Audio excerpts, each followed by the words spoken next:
Hello, my name is Les Brown, Mrs. Mamie Brown's baby boy, and I want to thank you so much for joining us. You know, at this particular time, I want you to, first of all, pat yourself on the back and take the time to thank yourself for becoming involved in a process for looking at your life. If there's ever time that we need to begin to stop and think and assess ourselves, that time is now. When you begin to look at the foreclosure rate that's going on in the country and the foreclosures and the bankruptcies, and in addition to that, the violence and people losing their jobs and the level of uncertainty and fear that people are feeling. And I think there's a level of stress in the air unlike anything we've ever felt before. And so just to take the time to think, to pause, and particularly not only looking at what's going on, but asking yourself the question, how's this affecting me? You know, we want to all become successful, but I've found that there's some success that's toxic success. What I mean is that you don't want to end up going after goals and dreams and neglect yourself. I want you to think about your goals and dreams and things that you want to achieve, and at the top of the list, I want you to put up there your strategy for being here. I just came from the doctor. Let me share something with you. I don't care what goals and dreams that you have.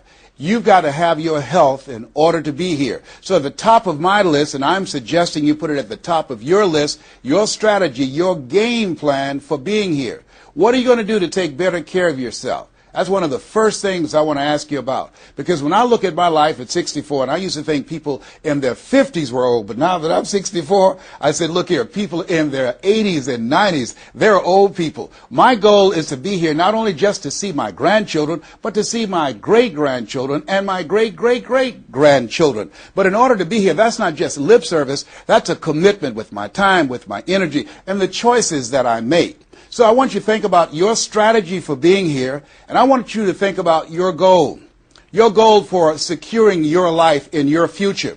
See, as I get older, my goal right now is to become an asset to my children rather than a liability, financially and physically. See, I don't want to be a burden to my children. I don't even know if they like me that well.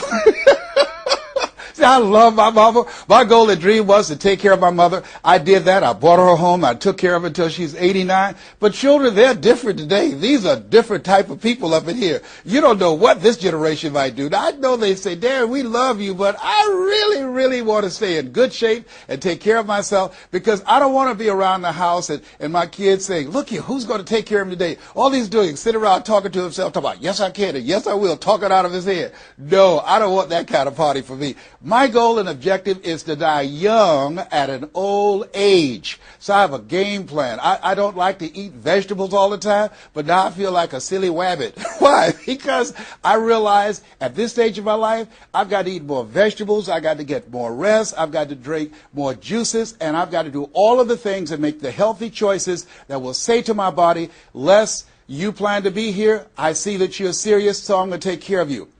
I do 160 push-ups every morning nonstop. Why? I couldn't do that at 15 or 20. But at this stage of my life, I've got to do those kinds of things in order to challenge my body, to stretch my body, and to indicate I plan to be here. What's your plan? What's your goal? Because if you don't have a goal for being here is not a given. When I was a kid, we used to go to funerals of old people. I can't tell you how many young people whose funerals I've gone to. I can't tell you how many. And so, and there's something about between 40 and 60. I don't know what it is about that period in time. Between 40 and 60, if you're approaching 40, I can tell you, and you already know, life begins to intensify. Things happen to you, and things happen to people you care about. Between 40 and 60, if you can make it through that period, you can take a deep breath, because most people don't make 60. Most people don't. And why? And I think it's because people just take it for granted that they're going to be here. So I want to share with you some goals and strategies as you think about your goals. I want you to visualize yourself having optimal health. Having your right mind. I used to ask my mama, Mama, every Sunday you stand up in church and other older members of the church say, I want to thank the Lord for waking me up in my right mind this morning. Why do y'all say that all the time? She said, don't worry, son. You live long enough, you'll find out. She was absolutely right. I went in the room the other day to find something. I got in there, and I couldn't remember what I was looking for. I came out, I remembered what I was looking for. I went back in, I found it. Then I couldn't remember why I was looking for it. One of our children said, Daddy, you need some ginkgo biloba. I said, what's that? She said, something for your memory. I went down to the health food store. I was walking around. The lady said, may I help you, sir? I said, I forgot why I'm here. She said, you need something for your memory. I said, I know. So they took me over to a little section, and I bought the stuff, and then I took it home. Now, I can't remember where I put it. So when I got up this morning, I said, I want to thank the Lord for waking me up in my right mind this morning. See, if you woke up in your right mind this morning, that's a good thing. I called a friend of mine the other day, Miss Williams, said, Miss Williams, how you doing? She said, baby, I'm doing good. She said, I went to the bathroom by myself, not all myself. I said, too much information, too much information. Let me tell you something, but that's a good thing. I know about that. I've been in the hospital. I know what it is not to be able to move. I know what it is to have back challenges. I know what it is to be in pain. So this thing called life, you've got your health. Let me share something with you. That's a good thing. A friend of mine, Bishop T.D. Jakes, said, if you got a problem man or money can solve, you ain't got no problem. I can agree with that. And I learned some things going through that experience. And really, I should say, growing through that experience. My goal at that time was to be here. And trust me, it's better be seen than to be viewed. Are you feeling it, brother? Up in here, up in here. So I want you to think about your goals and dreams. And here's what I want you to do right now. I want you to say to yourself, it's possible. It's possible. And I want you to follow along with this process. As you think about your goals and dreams, I want you to write this down. I'm going to give you some strategies of maintaining this possibility mindset. I want you to write down mindset maintenance. Mindset maintenance. Let me share something with you. The easiest thing that I do every year is to live my dream. That is, helping people to realize their potential, to step into their greatness, challenging themselves, reinventing themselves, to start their own businesses. I've helped over 400 people earn millions of dollars. The easiest thing I do every year is what I do on a day-to-day basis, going into prisons and juvenile detention centers, teaching young people mindset development, how to become effective communicators, how to dress like a prospect rather than a suspect. Those are the easy things that I do. Let me share with you the most difficult thing that I've ever done in my life. And that was to believe that I could do it. That's the most difficult thing that I've ever done in my entire life. To believe that I, Les Brown, who was born in an abandoned building on a floor in a poor section of Miami, Florida, with a twin brother.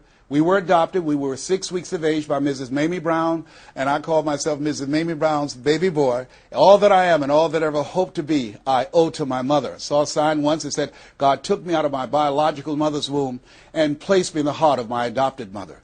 To believe that I, Les Brown, who was labeled educable mental retarded, put back from the 5th grade to the 4th grade, failed again when I was in the 8th grade, to believe that I had the ability to live the life that I'm now living. No one could have told anybody who knew me, including myself, looking in on us when Mrs. Mamie Brown was raising us in a poor section of Miami, Florida called Liberty City in Overtown, that I would be who I am right now. I didn't even know that. And I want you to think about your goals and dreams, and I want you to expand them. Why? Because it has been said that most people fail in life not because they aim too high and miss. No, most people fail in life because they're just like I was for 14 years. They aim too low and hit. And many never aim at all, not at all. They just go through life surviving. Someone said that many people die at age 25 and don't get buried until they're 65. I was talking to a friend of mine named Rosia, and I said, Rosia, how you doing? And she said, let me tell you something. Life is a mess. I said, girl, what are you talking about? She said, my life is a mess. She said, you know what? She said, I just was sitting up here thinking, I haven't lived. I haven't lived. She said, I've been working hard all my life, paying bills and taking care of my children, and my children are gone, and I've just been thinking, I haven't done anything. She said, when I die, I don't want when people view my body, I don't want them to say, oh, she had a funny expression on her face. I said, what do you mean by that? I don't want to have an expression that I'm mad, because if I died right now, I would be mad. I said, why? What are some of the things you'd like to do? She said, travel. I would love to travel. I'd like to see the pyramids. I've never been to Paris. I want to go to Paris. I've never been there. There are things that I want to see, things I want to do. She said, I want to make a difference in young girls' lives, teenage mothers. I was a teenage mother. I want to be able to make a difference in their lives and see the impact that I had on their lives. And she learned, she mentioned a variety of things. And I remember a story about a lady who went to the doctor, and she was diagnosed with terminal cancer.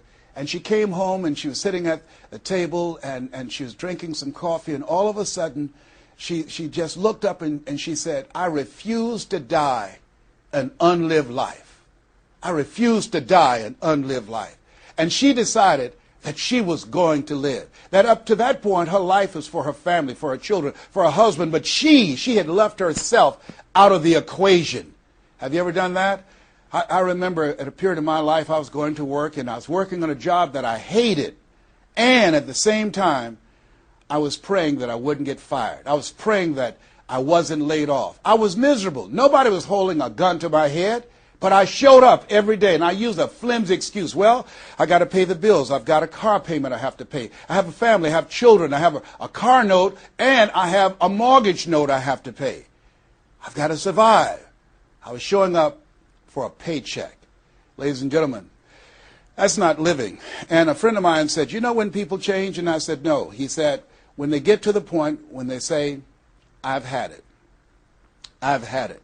I think the only reason that you're listening to me right now, the only reason that you're watching this webinar, that there's somewhere in your heart of hearts that you've said, as you looked at your life, you said, "I've had it." And not only have you said, "I've had it," but you said also in your heart of hearts, "I can do better than this." And let me share something with you. You can.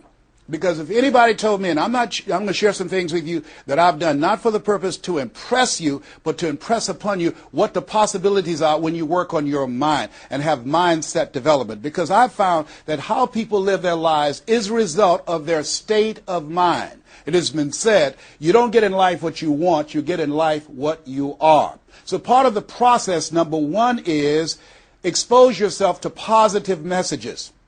See, what I'm doing right now, I'm distracting the story that's going on in your head right now. How you live your life, how I live my life, how all of us live our lives is a result of the story we believe about ourselves. And most of us are born into stories. I was born into a story where we were poor, but we didn't know it. I didn't know we were poor until I got on a bus with my mother going to do domestic work on Miami Beach. And when we crossed the Venetian Causeway and I saw those big, beautiful hotels, and I was in the homes with my mother making up beds and cleaning, and we ate the food left over from the families that she cooked for. And we wore the hand-me-down clothes of the children that she kept. And I kept saying, "Mama, what is it, boy?" As we got ready to pack up to go back home and to Overtown and Liberty City and all the poverty and filth and the violence there, I was saying, "Why can't we stay here? Why can't we stay here?" She said, "Leslie, we can't." "Why?" "Because we can." "Why, Mama? Why can't we?" She said, "It's just the way it is. Now shut up." And I kept saying to myself, why is that the way that it is? And I guess I was okay for Wesley and Margaret Ann and Leonard and Angelo and Sharon and Linda, but it wasn't okay for me. I was curious. I wanted to live like Mr. Sidursky lived. I wanted the big car that he had. I wanted that big home that he had. We lived in a 2-bedroom apartment. It was 7 of us, plus Mama. He had a big mansion, just 3 of them, 10,000 square feet. I said, "Mama, what is it, Leslie? One day, I want to buy you something just like this." My brothers and sisters, when we were on the bus going back, they were just engaged in playful things. I was thinking and dreaming. Mama didn't understand why I was thinking like that, because I'd been exposed to positive messages. I had to take care of Mr. Sidursky. I had to shine his shoes and clean his office. And every day when he was listening to motivational messages, I was hearing those things too. Earl Nightingale, we become what we think about. All of us are self-made, but only the successful will admit it. In order to be successful, you must be willing to do the things today others won't do in order to have the things tomorrow others won't have. Your mind is a machine. You must program yourself for success. Wow. When I heard those words, I said, wait a minute. I can program my mind for success. I can program my mind for wealth. You can too. Trust me. I've earned over $55 million in the last 28 years. Anybody told me that I would be doing what I'm doing right now? I spoke recently in Sweden. They paid me 40,000 euro for an hour speech. I had no idea that this Les Brown that you now see have the ability to do that. I used to work for the Miami Sanitation Department as a garbage collector. I used to be a janitor. I used to do door-to-door sales. I used to work for Sears in Miami on Biscayne Boulevard. I had no idea this Les Brown that you now see had the ability one day to give lectures at Harvard or Yale or Dartmouth University. I had no idea that this Les Brown existed. I don't tell you that to impress you, but to impress upon you. There is more in you. Simba, there's more in you than you have been expressing.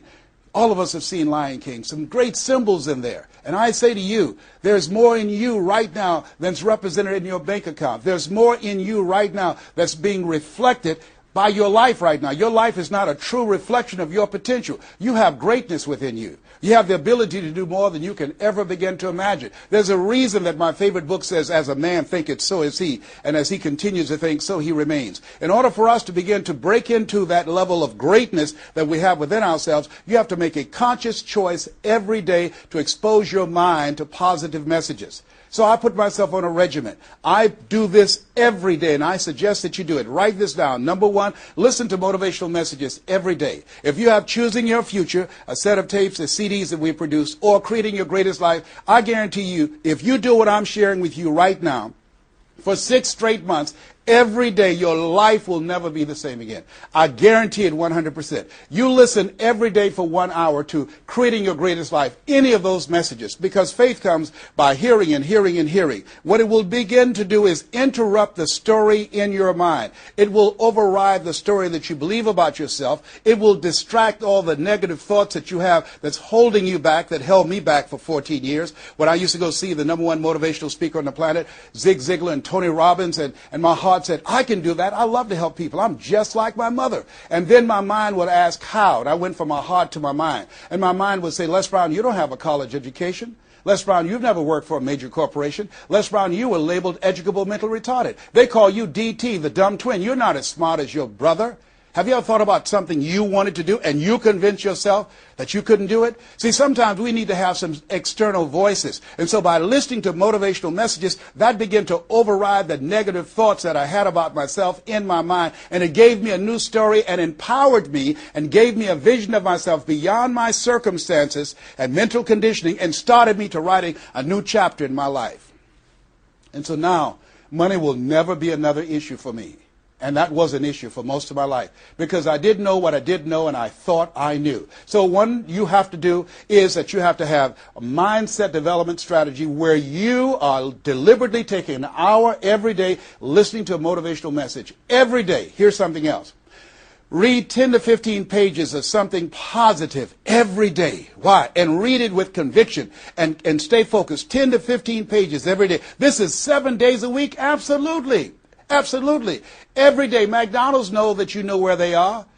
Burger King know that you know where they are. But every day they have some advertising. They have billboards, they have radio, they have television. Why? Because by exposing you to those messages, that will begin to impact your behavior. And it will drive you into the place to purchase what they're advertising. Now you're advertising for your greatness. And faith comes by hearing and hearing and hearing and hearing.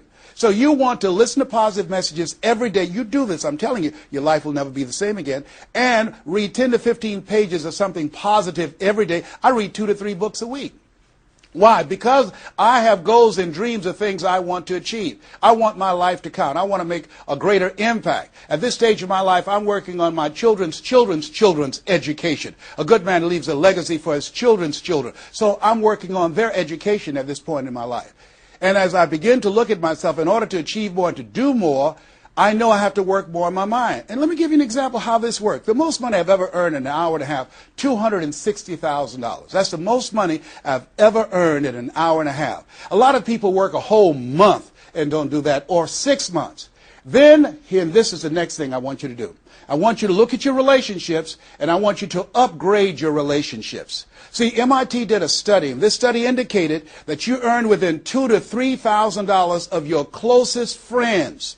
Not only did I start reading books every day and listening to positive messages, but I separated myself from my friends who did not have goals and who did not have dreams. Why? Because people rub off on you. It's called a mind virus.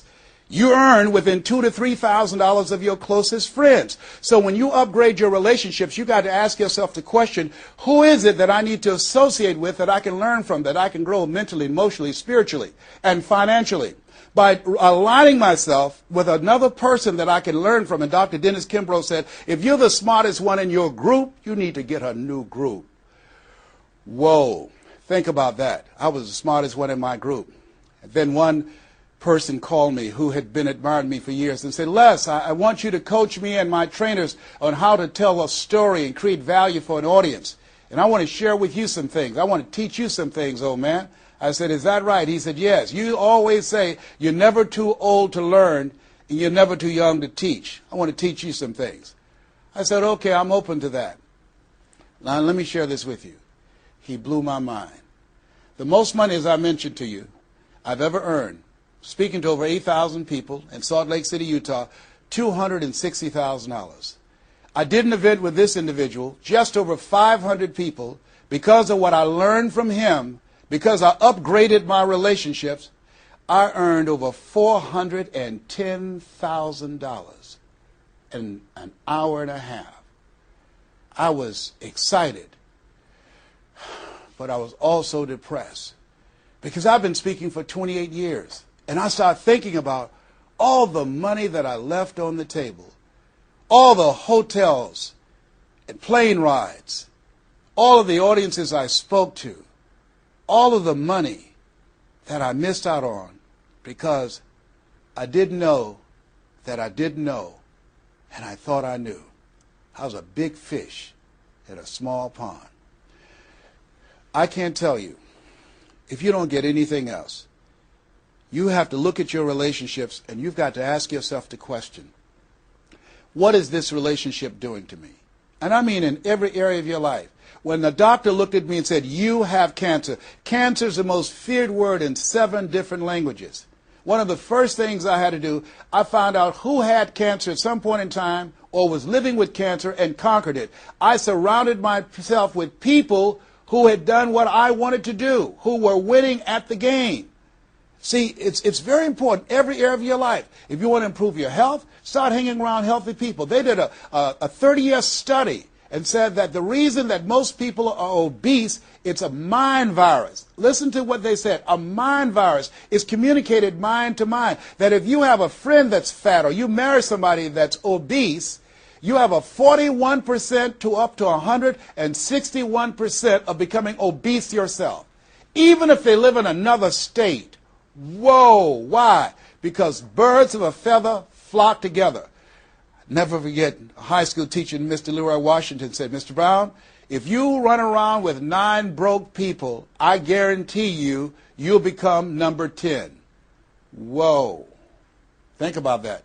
Part of your mindset development, not only listening, not only reading, but you have got to look at your relationships, upgrade your relationships, and continue to evaluate them and make sure they're an asset to you and not a liability. My son John Leslie is a motivational speaker. He has a saying, who should you count on and who should you count out? See, there's some relationships that can start out real positive, and then sometimes we outgrow people. Has that ever happened to you?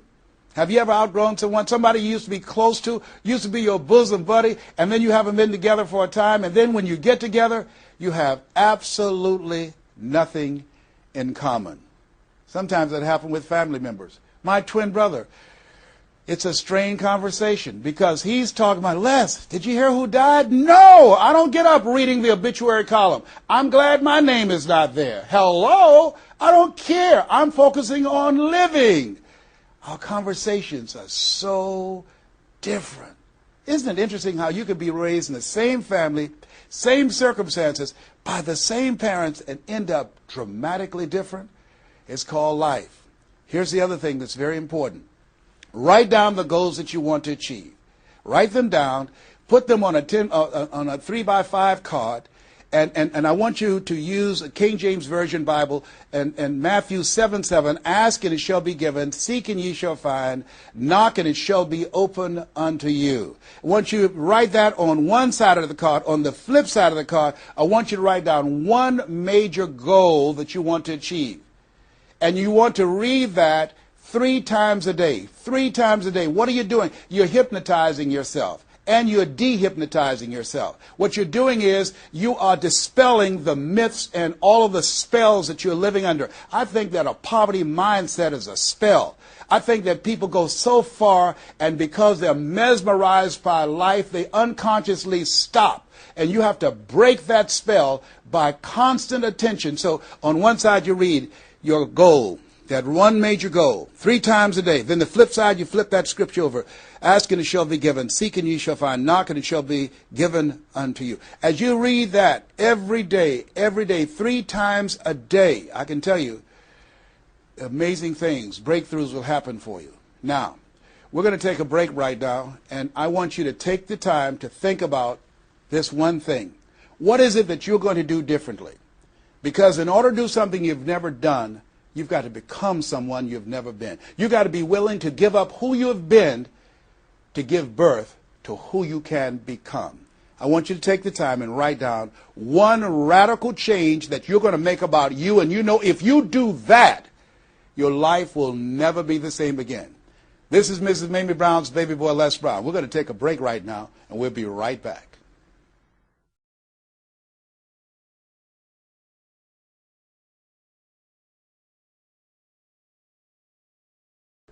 Hello, this is Les Brown, Mrs. Mamie Brown's baby boy. I hope you took some time to really go within because, see, no one knows you like you. You know what it is that you need to work on. I mean, one of my main issues that I had to dramatically change about myself was I had to develop courage. I used to go see people do things. I saw speakers on stage. My heart would say, I can do that. But I didn't have the courage to stand up for myself. For 14 years, I procrastinated. For 14 years, I kept myself as a spectator sitting on the sidelines. And then I saw a speaker, and he was so boring, the room was as quiet as a graveyard between funerals. And I said, whoa, if he can do it, I know I can do it. And because I saw what he did, and his brother-in-law was sitting next to me, and he said, you ought to be that boring and earn the kind of money he earned. I said, how much did they pay him? He said, $5,000. I said, $5,000? He's only been talking for about 45 minutes or an hour. He says, that's how much they make.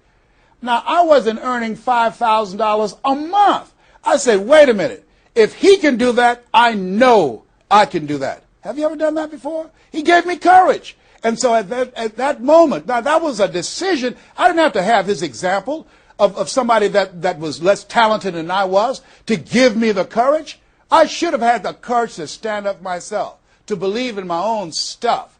But the truth of the matter is, I didn't. And I can't unscramble those eggs. I cannot pull those years back. I cannot recapture those 14 years. Maybe, that's my favorite book says, forgetting those things which are behind, reaching forth unto those things which are before, and press toward the call of your higher calling. Press toward that mark of your higher calling. And that's what I do. That's what I do every day. I have to continue to work up the courage. I remember going in to do a presentation before a group of educators. I was the only one there without a college degree. And I had to talk to myself. I went into the bathroom and I said, Les Brown, let me tell you something. What do you care about the fact they have MBAs and PhDs? That only means pile high and deep to you, and not any disrespect for credentials. They're very important. But I had to get myself together. Hey, look here, you can't go in there worrying about what they have. Just bring what you have. You got 7 children you got to take care of. You got a mother you have to take care of. And you have something to say. You have some talent. You have some abilities. You've got to believe in yourself. You've got to stand up. You can't punk out now. You can't fold now. See, sometimes you have to talk to yourself. It might be the most intelligent conversation you will ever have, talking to yourself. So that radical change, it doesn't happen overnight. You can make the decision, but you've got to stay on top of yourself every day to come from and live your life from a place of power, courage, and faith, as opposed to being a volunteer victim, as most people are, volunteer victims. Here's something else. Get an accountability partner. Get someone that's like you, a like-minded, like-hearted person, that you have similar goals and dreams, and you hold each other accountable, and you talk with each other on a regular basis. And if you can, join a mastermind group of other supportive mindsets of individuals who are working to improve themselves, who are stretching and challenging themselves. And here's something else, a worthwhile investment. Find yourself a coach. Find someone in your industry, find someone in your area of interest that you can invest in yourself and have an accountability coach. I have a coach. I spend over $100,000 a year on my personal growth and development on my coach. Why, Les? You're Les Brown. You were selected one of the top 5 speakers in the world. You got the highest award from Toastmasters International and the National Speakers Association. You're one of the highest paid speakers in the world. Why would you need a coach? If you ever watch Tiger Woods, who everybody would say arguably one of the greatest golfers on the planet today, whenever he swings, you will see him look at the ball, and then he'll look to the right to look at his coach. If Tiger Woods needs a coach, what do you need? What do I need? Here's something I can tell you that I know. You can't see the picture when you're in the frame. You can't see the picture when you're in the frame. Most people fail because they don't know that they don't know, and they think they know. Einstein said, the thinking that has brought me this far has created some problems that this thinking can't solve. See, what got you where you are right now? Your best thinking has produced the level of money that you have, your level of accomplishment, the growth of your business, or the lack of. Your best thinking has produced that. Own that. Face that. And get some help. One of the things I teach, ask for help. Not because you're weak, but because you want to remain strong. And ask for help. And don't stop until you get it. And so take the time and find someone that can coach you. Find someone that will have the courage to tell you what you need to hear and not what you want to hear. And that's what I have in Mike Williams, who's been my coach for the past 38 years. And I shudder to think what would have happened to me. I used to be a disc jockey, Les Brown, the man about town, LB, Triple P. There were none before me, there will be none after me. Therefore, that makes me the one and only. Young and single, love to mingle, certified, bona fide, duly qualified to bring you satisfaction and a whole lot of action. I was bad, baby. Yes, I was. And this guy said, Les, you're more than a disc jockey. What are you talking about? Man, if you can entertain people and don't see them, if you can reach people, Les, through this microphone and you can't see them, what can you do if you could see them? If you can entertain them, you can educate them. You can empower them. If you can be Les Brown, the man about town, and you can swim to the bottom of the deepest ocean or climb to the mountain, the top of the highest mountain, no matter where you go, they'll be talking about me, LB, Triple P. If you can come up with all of that kind of gobbly-gob garbage, what could you do if you sat down and you started thinking and doing editorials about things that's maintaining our detriment? What could you do to inspire people to register to vote? What could you do to begin to impact public policy? You've got to get a larger vision of yourself. I said, Mike, I never thought about myself in that way. See, has anybody ever seen something for you that you didn't see it for yourself? I didn't see that for myself. Maybe that's why my favorite book says, eye is not seen, ear has not heard, nor has entered the heart of mankind what God has in store for you. Because of what he saw in me, he inspired me. He gave me a vision of myself beyond my circumstances, beyond my mental conditioning, and beyond the job where I was, because I thought I was just a disc jockey. I love that. I'm master of microphone. You drop me in any city, I can master a microphone. I can turn a city upside down with a microphone. But I had more in me than I was expressing, and I did not know it. And because of his encouragement, I became a community activist. Because of his encouragement, I started doing a talk show called Voice of the People. Because of his encouragement, when I got out of radio, I ran for the Ohio legislature, and I was elected. And because of his encouragement, I passed 14 bills my first term. Because of his encouragement, I was elected 3 times and became the chairman of the Human Resource Committee. Because of his encouragement, I became a public speaker. Because of his encouragement, I became an author. Because of his encouragement, I did a show for King World called The Les Brown Show, and they paid me $5 million, $2 million not to speak. Because of his encouragement, I produced specials for PBS, public television. They said, you couldn't do that. You don't have a college education. It's educational television. Because of his encouragement, I did so many things I had absolutely no idea that I could do. I encourage you to live full and to die empty. There's more in you right now than just working on a job where they pay you just enough to keep you from quitting and you work just hard enough to keep from getting fired.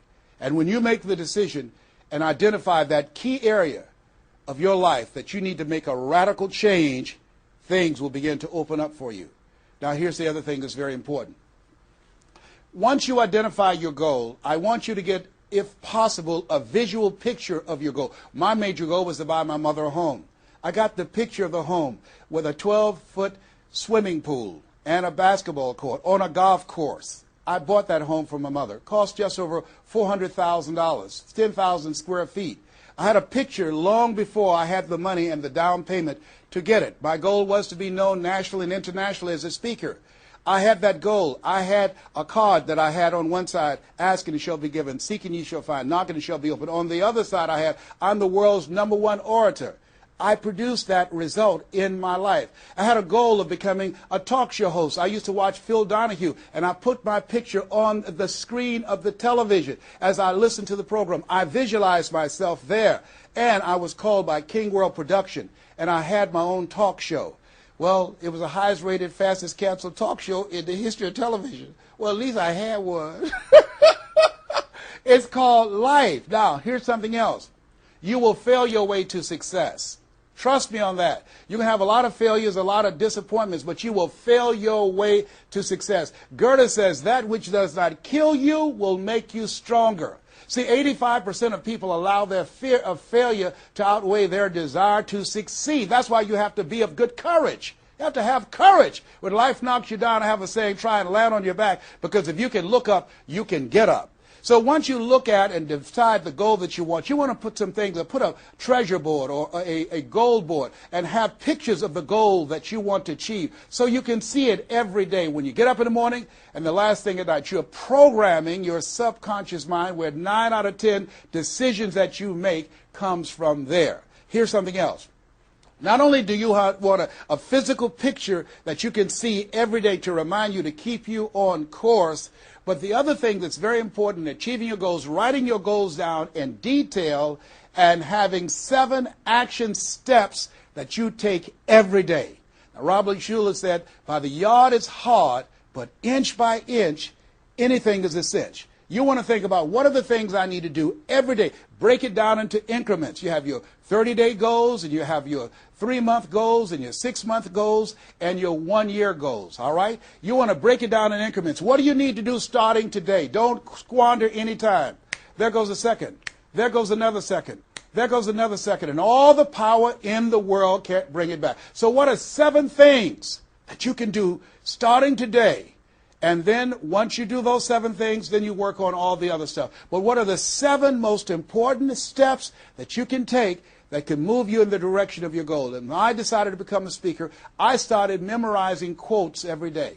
That was one of the goals I had, to memorize quotes. I have probably over 400 to 500 quotes and statistics in my head in all kind of areas. I've spoken at the National Convention for real estate conventions, RE/MAX. I've spoken for doctors and lawyers. I trained over 5,000 doctors last year, teaching doctors how to communicate with their patients to increase their taking of their hypertension medication, to increase their compliance from 30%. I was paid $640,000 in 1 month, Monday through Thursday, 30 minutes a day. A lot of people work a whole year and don't do that.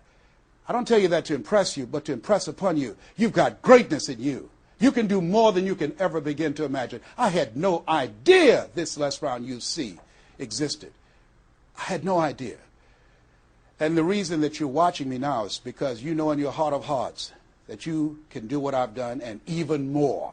And so as you begin to think about that, think about writing your goals down, listening to motivational messages, changing your relationships, upgrading your relationships, thinking about 7 things you need to do every day, some radical change you need to make in you. There's an old African proverb that says, if there's no enemy within, the enemy outside can do us no harm. Here's something else that's very, very important.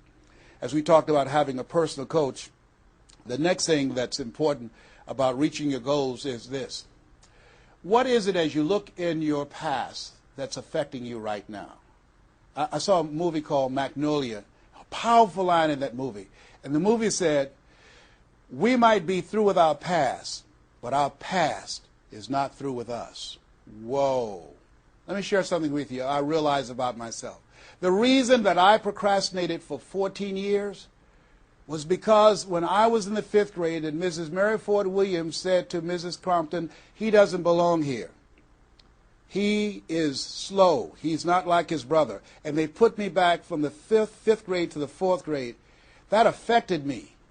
I didn't even realize it. They say sticks and stones will break your bones, but words will never hurt you. Yes, they will. But they can also free you up. Because I'll never forget when I met Mr. Washington. It was my junior year in high school. I had been in special education from the 4th grade all the way up to my junior year in high school. My twin brother always made the honor roll. And he said, young man, work this problem out for me. He was a new instructor. I said, sir, I can't do that. He said, why not? I said, I'm not one of your students. He said, look at me. Yes, sir. Work the problem out anyhow. I can't do what you asked me to do, sir.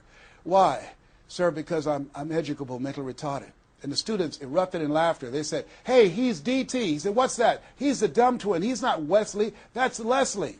And he came from behind his desk and he said, don't ever say that again. Someone's opinion of you does not have to become your reality. That was a jarring statement. On one hand, I was humiliated, but on the other hand, I was liberated because he looked at me with the eyes of Goethe who said, look at a man the way that he is, he only becomes worse. But look at him as if he were what he could be, then he becomes what he should be. And here's what I learned from that experience. I want you to visualize yourself already there. Whatever goal, whatever dream that you have, see the picture complete. See yourself there. Why? We have something at the base of our brains called the reticular activating system.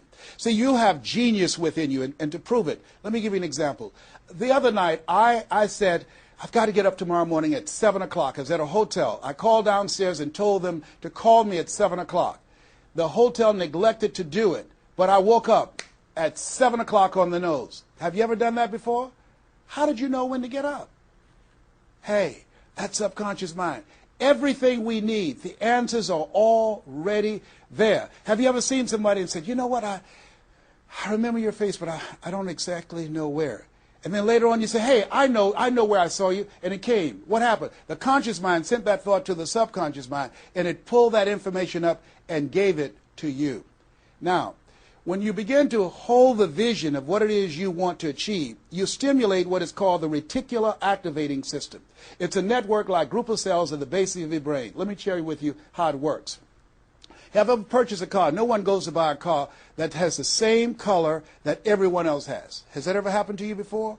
But then once you buy the car and you drive it off the lot, you start seeing it everywhere. Say, hey, where did this come from? Let me tell you what happened. You made an investment.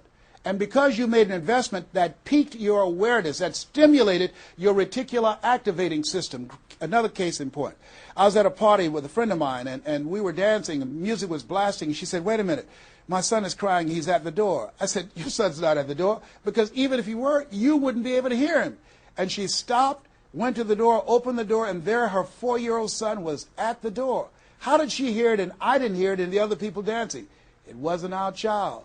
It was her child. Her reticular activating system picked up his whimpering sound. And I'm saying to you that you have that in you. When you focus on your goals and dreams and you visualize it complete, it will stimulate the reticular activating system and it will lead you there following all the other things that we suggested.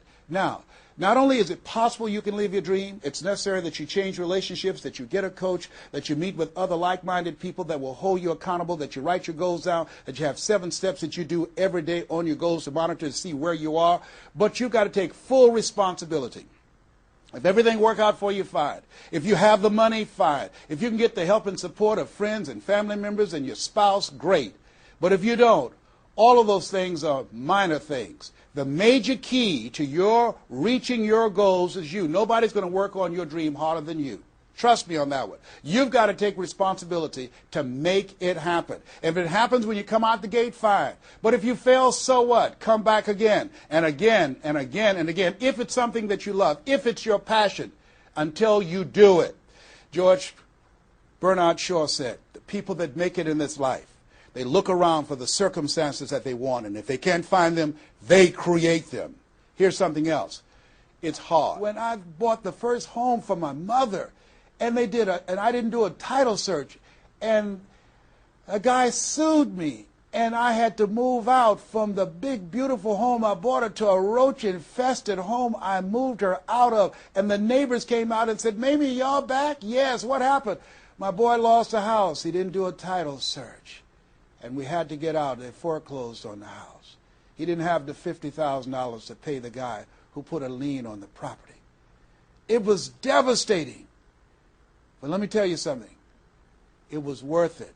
Because I came back. 90 days later, I got a bigger and better house. 90 days later, I stayed focused on the goal. And that's the thing that you want to do. Stay focused on your goal. Keep the main thing the main thing. You're going to have distractions. That's a part of the process. It's not there to stop you. It's only there to challenge you. You want to grow through it. You know, I think it was Robert Schuller who said, "Tough times never last, but tough people do." Keep the main thing the main thing. You going through hell? Don't stop. Keep moving.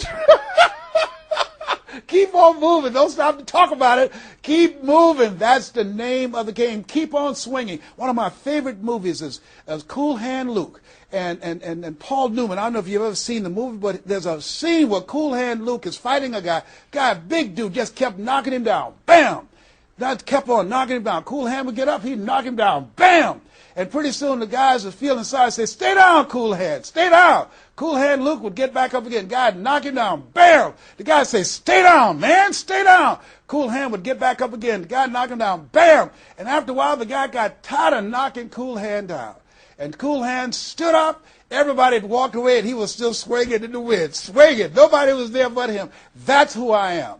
Cool Hand Luke. That's who you want to be. Cool Hand Luke. You keep on swinging, and the universe will yield to you. It will dispatch angels to come rescue you and say, "Back off.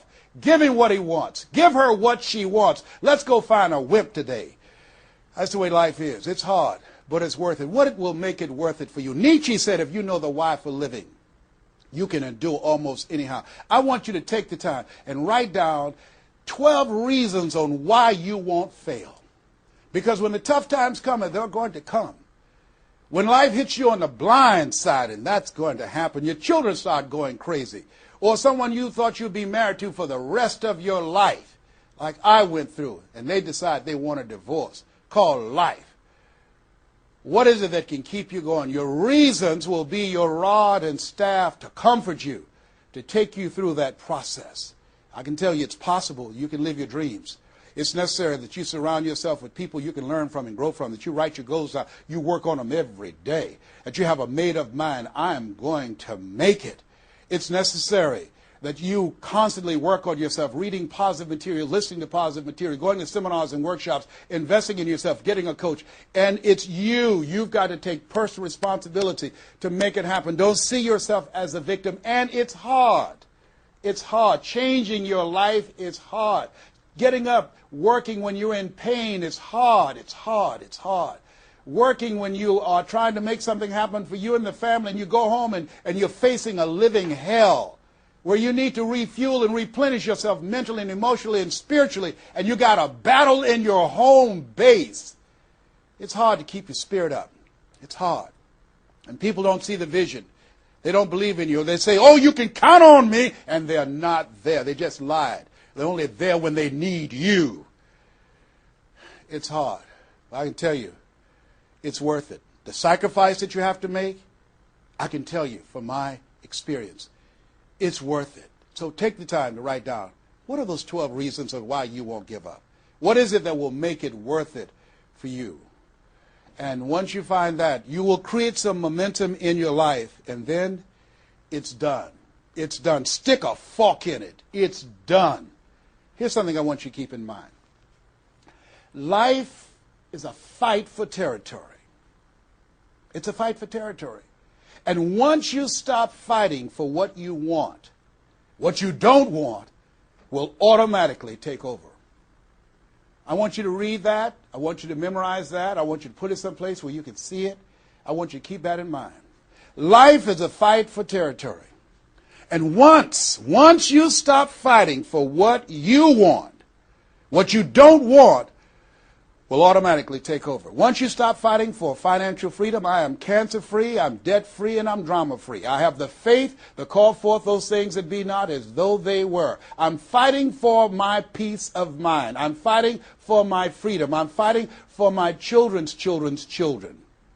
I'm fighting to create a brighter tomorrow. I'm fighting to make a difference in life. I'm fighting to make my print, to leave my mark. I refuse to die an unlived life. And that's what you are doing right now. You're saying to yourself, I refuse to die an unlived life. I want my life to count. I want my life to mean something. I want not to be a burden to anybody. I want to control my own future, to write my own check, to control my own destiny, to do what I want to do when I want to do it, not to answer to anyone else but myself. You have it like that. The only reason you're watching me is because we're cut from the same cloth. We're branches of the same tree. The only reason you take the time to invest in your time, your money, and your energy, just stay here and focus right now, because you feel me in your heart. Where your heart is, there your treasure is also. As a man thinketh in his heart, so is he. And I say to you, keep in mind what I said. Life is a fight for territory. And once you stop fighting for what you want, what you don't want will automatically take over. Jim Rohn said something I love. He said, when the end comes for you, let it find you conquering a new mountain, not sliding down an old one. No. Life is too short and unpredictable, as Helen Keller would say. Eat the dessert first. Don't let it find you sliding down the same mountain. I don't know what your goals are. I don't know what your dreams are. Here's what I know about you. You have greatness within you.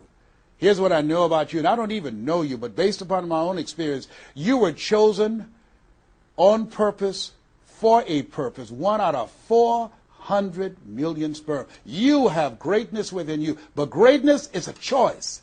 It's not your destiny. It's a choice that you have to make every day. Choose ye this day whom ye shall serve. The mediocre part of yourself or the greatness that you were chosen for. This has been Mrs. Mamie Brown's Baby Boy. I hope you've gotten some value out of this. It's been a plum-pleasing pleasure as well as a privilege. God bless you. God bless your dream. And God bless the greatness that is in you. The world needs you, and we need you now. And so it is.